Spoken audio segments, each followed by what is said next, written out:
हाँ, तमिल नहीं कन्नड़ा कन्नड़ा बोलो कन्नड़ कन्नड़ा कन्नड़ हाँ कर्नाटಕ ಕರ್ನಾಟಕ ನಮಸ್ಕಾರ ಎಲ್ಲ ಕನ್ನಡಿಗರಿಗೂ ಎಲ್ಲರೂ ಚೆನ್ನಾಗಿದ್ದೀರಾ ಅಂತ ಅಂದ್ಕೊಂಡಿದ್ದೀನಿ.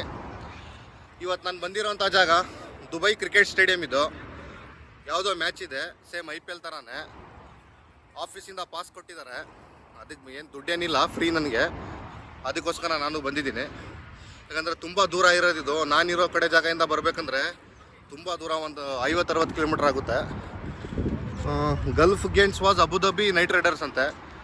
ಯಾವ ಪ್ಲೇಯರ್ಸ್ ಇದ್ದಾರೆ ಏನಿದ್ದಾರೆ ಏನೂ ಗೊತ್ತಿಲ್ಲ. ಇದೇ ಫಸ್ಟ್ ಟೈಮ್ ನಾನು ಸ್ಟೇಡಿಯಂಗೆ ಹೋಗ್ತಾ ಇರೋದು. ಮುಂಚೆ ಬೆಂಗಳೂರಲ್ಲಿ ಹೋಗಿದೆ ಚಿನ್ನಸ್ವಾಮಿಗೆ, ಅದು ಬಿಟ್ಟರೆ ಇದೇ ಫಸ್ಟ್ ಟೈಮು. ನಡೀರಿ ಒಳಗಡೆ ನೋಡೋದ ಹೇಗಿದೆ ಅಂತ. ತಮಿಳ್ ನೈ ಕನ್ನಡ ಕನ್ನಡ ಬೋಲೋ ಕನ್ನಡ ಕನ್ನಡ ಹಾಂ ಕರ್ನಾಟಕ ಕನ್ನಡಿಗರಿಗೂ ಎಲ್ಲ ಕನ್ನಡಿಗರು ನಮಸ್ಕಾರ.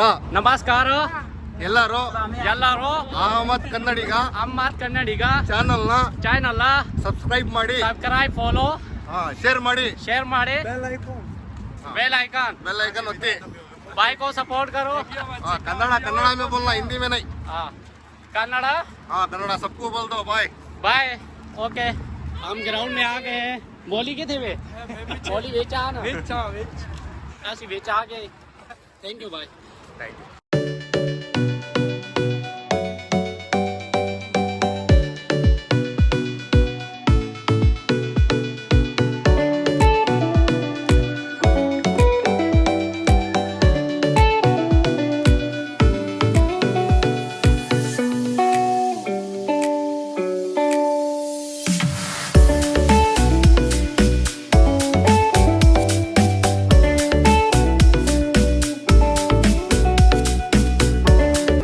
ಆಗಿ 6 ಅವರ್ ಆಗ್ಬಿಟ್ಟಿದೆ.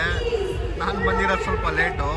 ಹೊರಗಡೆ ಸೆಕ್ಯೂರಿಟಿ ಚೆಕ್ಕಿನ ಅದು ಇದು ಅಂತ ತುಂಬ ಇದು ಮಾಡಿದ್ರು. ಮತ್ತು ಸ್ಟಿಕ್ ಕೂಡ ಅಲೋ ಮಾಡಲಿಲ್ಲ, ಒಳಗಡೆ ತೊಗೊಂಡೋಗಿಲ್ಲ ಅಂತ. ಏನಕ್ಕಂತ ಕೇಳಿದ್ರೆ ನಾನು, ಅದರಿಂದ ಯಾರಿಗಾದ್ರೂ ಹಾಮ್ ಆಗುತ್ತೆ, ಇಲ್ಲ ಹೊಡೆದು ಬಿಡ್ತೀರಾ, ಜಗಳ ಆದರೆ ಸ್ಟಿಕ್ಕಿಂದ ಹೊಡಿತೀರಾ, ಹಿಂಗೆ ಅಂತ ಏನೇನೋ ಸುಮ್ಮನೆ ತಲೆ ತಿಂದರು.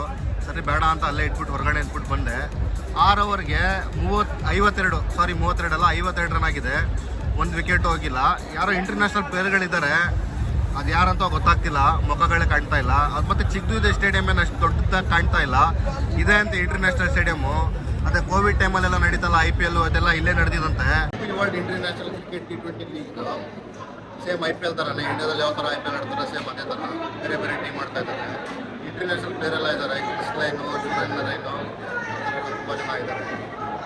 ಈಗ ಯಾರೋ ಆಪೋಸಿಟ್ ಟೀಮ್ ಅದ್ಯಾವುದೋ ಗಲ್ಫ್ ಗೇಮ್ಸು ಯಾರೋ ಔಟ್ ಆದ ತಕ್ಷಣ ಹೆಡ್ಮರ್ ಬಂದ. ಹೆಡ್ಮರ್ ಯಾವ ಥರ ಆಗ್ಬೇಕು ಅಂದರೆ RCB ಆಡಿದ್ನಲ್ಲ ಅವನು, ಅಲ್ಲಂತೂ ಎಲ್ಲೂ RCB ಏನು ಕಿಸಿಲಿಲ್ಲ. ಇಲ್ಲಿ ಬಂದ ತಕ್ಷಣ 6 ಹೊಡೆದ. ಒಟ್ಟಲ್ಲಿ ಒಂಥರ ಎಂಟರ್ಟೈನ್ಮೆಂಟ್ ಚೆನ್ನಾಗಿದೆ. ತುಂಬ ಜನ ಕಿರ್ಚಾಡ್ತಾರೆ, ಅದು ಇದು ನೋಡೋಕೆ ಬಂದರೆ ಒಳ್ಳೆ ಎಕ್ಸ್ಪೀರಿಯೆನ್ಸು, ತುಂಬ ಚೆನ್ನಾಗಿದೆ. ಅದು ದುಡ್ಡಿಲ್ಲದೆ ಬಂದಿದ್ದೀನಲ್ವಾ, ಅದರಿಂದ ಇನ್ನೂ ತುಂಬ ಚೆನ್ನಾಗಿ ಎಕ್ಸ್ಪೀರಿಯೆನ್ಸ್ ಆಗ್ತಿದೆ. ಒಟ್ಟಲ್ಲಿ ತಿನ್ನೋ ಪದಾರ್ಥಗಳು ತುಂಬ ಹೆವಿ ಕಾಸ್ಟ್ಲಿ. ಒಂದು ಪಾಪ್ಕಾರ್ನೇ 20 ದಿರಮ್ ಅಂತೆ. 20 ದಿರಮ್ ಅಂದರೆ ಎಷ್ಟಾಗೈತೆ ಗೊತ್ತಾ? 420 ರೂಪಾಯಿನ 430 ರೂಪಾಯಿನ ಆಗುತ್ತೆ. ಯಾವೊಂದು ಕೊಟ್ಟು ತಿಂತಾನೆ, ನೀರು ಕುಟ್ಕೊಂಡು ಹಂಗೆ ಇಟ್ಬಿಡ್ತೀನಿ. ಹೊರಗಡೆ ಹೋದಾಗ ಏನಾದರೂ ಊಟ ಮಾಡ್ತೀನಿ. ಒಂದು ಟೀಲಿ 5 ದಿರಮ್ ತಗೊಂಡಿದ್ದೀನಿ. 5 ದಿರಮ್ ಅಂದರೆ ಆಲ್ಮೋಸ್ಟ್ 110 ರೂಪಾಯಿ ಆಗೈತು. ಅದೇ ಹೊರಗಡೆ ತಗೋತೀವಿ ಅಂದರೆ 1 ದಿರಮ್ ಅಂದರೆ 23 ರೂಪಾಯಿ. ಏನೂ ಮಾಡೋಕ್ಕಾಗಲ್ಲ. ಇಲ್ಲಿ ಬಂದಾಗ ತೊಗೊಳ್ಳೇಬೇಕು, ತಿನ್ನಲೇಬೇಕು. ಮತ್ತು ಹೊರಗಡೆ ಫುಡ್ ಅಲೋ ಮಾಡೋದಿಲ್ವಲ್ಲ ಇವರು. ಸ್ಟೇಡಿಯಮಲ್ಲಿ ಈ ಥರ ಎಲ್ಲ ಹೊರಗಡೆ ಜಾಗ ಫುಡ್ ಇವರೆಲ್ಲ ಅಲೋ ಮಾಡೋದಿಲ್ಲ. ಎಲ್ಲ 1 to ಡಬಲ್ ಪ್ರೈಸ್ ಇಲ್ಲಿ. ಏನು ದಿನ ಬರ್ತೀವ, ಯಾವಾಗಲಾದ್ರೂ ಒಂದ್ಸಲ ಬರ್ತೀವಿ, ಏನೂ ಮಾಡೋಕ್ಕಾಗಲ್ಲ. ಬಂದ ತಕ್ಷಣ ಎಂಜಾಯ್ ಮಾಡ್ಕೊಂಡು ಹೋಗಬೇಕು. ಸ್ಟೇಡಿಯಮ್ಗೆ ಬರಬೇಕಂದ್ರೆ ಕನೆಕ್ಟಿವಿಟಿ ತುಂಬ ಚೆನ್ನಾಗಿದೆ, ಆರಾಮಾಗಿ ಬರ್ಬೋದು. ಮೆಟ್ರೋ ಆಕ್ಸೆಸ್ ತುಂಬ ಚೆನ್ನಾಗಿದೆ ಇಲ್ಲಿಗೆ.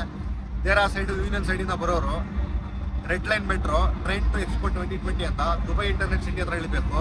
ಇಲ್ಲ TAP ಕಡೆಯಿಂದ ಬರೋರು ಅವ್ರು ಆರಾಮಾಗಿ ಅಲ್ಲಿಂದನೂ ಬರ್ಬೋದು, ಏನಿಲ್ಲ. ಅದೇ ಸೇಮ್ ಟ್ರೈನೇ, ಅಂದರೆ ಟ್ರೈನ್ ಟು ಸೆಂಟ್ರ್ ಪಾಯಿಂಟ್ ಅಂತ ರೆಡ್ ಲೈನು.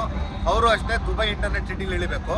ಎಕ್ಸಿಟ್ 2 ಇಳಿದ ತಕ್ಷಣ ಎಕ್ಸಿಟ್ 2 ತೊಗೊಂಡ್ರೆ, ಯಾಕಂದರೆ ಡೈರೆಕ್ಟ್ ನಿಮಗೆ ಸ್ಟೇಡಿಯಮ್ಗೆ ಮೆಟ್ರೋ ಇಲ್ಲ, ಅಲ್ಲಿಂದ ಎಕ್ಸಿಟ್ 2 ತೊಗೊಂಡ್ರೆ ನೀವು ಹೊರಗಡೆನೇ ಬಸ್ಗಳಿರುತ್ತೆ. F34 bus number. ಡೈರೆಕ್ಟಾಗಿ ಕರ್ಕೊಂಬಂದು ಸ್ಟೇಡಿಯಂ ಹತ್ರ ನಿಲ್ಲಿಸ್ತಾನೆ ಬಸ್ಸು. ಇಳಿದ ತಕ್ಷಣನೇ ಎಂಟ್ರೆನ್ಸು. ಯಾರಾದರೂ ಬರೋರಿದ್ರೆ ಆರಾಮಾಗಿ ಬರ್ಬೋದು, ಏನಿಲ್ಲ. ಯಾವ ಕಡೆಯಿಂದಾದರೂ ಬರ್ಬೋದು. ಇನ್ನು ಯಾರೆಲ್ಲ ಚಾನಲ್ನ ಸಬ್ಸ್ಕ್ರೈಬ್ ಮಾಡಿಲ್ಲ ದಯವಿಟ್ಟು ಮಾಡ್ಕೊಳ್ಳಿ. ಎಲ್ಲ ಕಡೆ ನಿಮ್ಮ ಫ್ರೆಂಡ್ಸ್ ಗ್ರೂಪಲ್ಲಿ ಎಲ್ಲ ಕಡೆ ಶೇರ್ ಮಾಡಿ, ಲೈಕ್ ಮಾಡಿ. ತುಂಬ ಜನ ವೀಡಿಯೋ ನೋಡ್ತಾ ಇದ್ದೀರಾ, ಚಾನಲ್ನ ಸಬ್ಸ್ಕ್ರೈಬ್ ಮಾಡ್ಕೋತಾ ಇಲ್ಲ, ದಯವಿಟ್ಟು ಮಾಡ್ಕೊಳ್ಳಿ. ಮತ್ತೆ ಮುಂದಿನ ವೀಡಿಯೋದಲ್ಲಿ ಭೇಟಿ ಆಗ್ತೀನಿ.